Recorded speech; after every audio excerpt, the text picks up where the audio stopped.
Job 6:1 through 7:21. Devotional focus verse. Therefore I will not refrain my mouth. I will speak in the anguish of my spirit. I will complain in the bitterness of my soul. Job 7:11. Thick, acrid smoke billowed up from beneath our Jeep.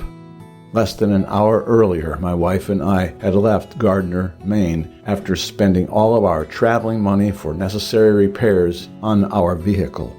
We had not planned to stop in Maine, but car trouble dictated that we were not going anywhere until our vehicle was fixed. Several times I looked under the Jeep and felt despair as I observed oil dripping from the transfer case attached to the transmission. As each drop hit the heated exhaust system, little clouds of black smoke drifted down the freeway in the direction we should have been headed. Sitting there on the turnpike, with neither tools nor the know-how to fix the problem, I felt totally helpless. After a few minutes, my wife asked, "Aren't you going to pray?" I was feeling so frustrated and powerless that forming a prayer seemed impossible, but my wife knew what to say. She prayed a simple but sincere prayer for help. Up to that point, I had not been able to turn the key, budge the steering wheel, or move the gear stick. Suddenly, everything freed up and I was able to start the engine. I jumped out, slammed the hood shut, and headed down the freeway, thanking God for His help and for answering my wife's prayer. Looking back, I know our situation that day was insignificant when compared to the circumstances that Job faced in his life.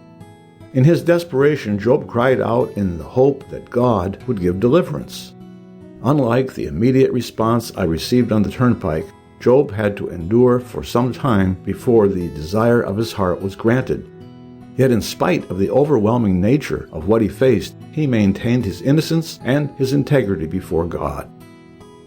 Times of distress are inevitable, and we may face situations in our lives when we need to cry out desperately to God. We can be encouraged by remembering Job and what he endured. This will help us realize that God is hearing our prayers, whether He answers immediately or not. Background information.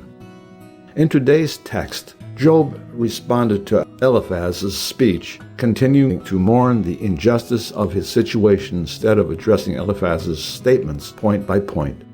Job was so acutely aware of his misery that he felt all hope was gone. Eventually, he determined that it would be better for God to take his life. Then he would know assuredly that he had maintained his integrity before God. Instead of offering sound advice or support, Eliphaz had accused Job of wrongdoing. Job, in turn, asserted that those who refuse to show kindness to a friend have turned their backs on true religion.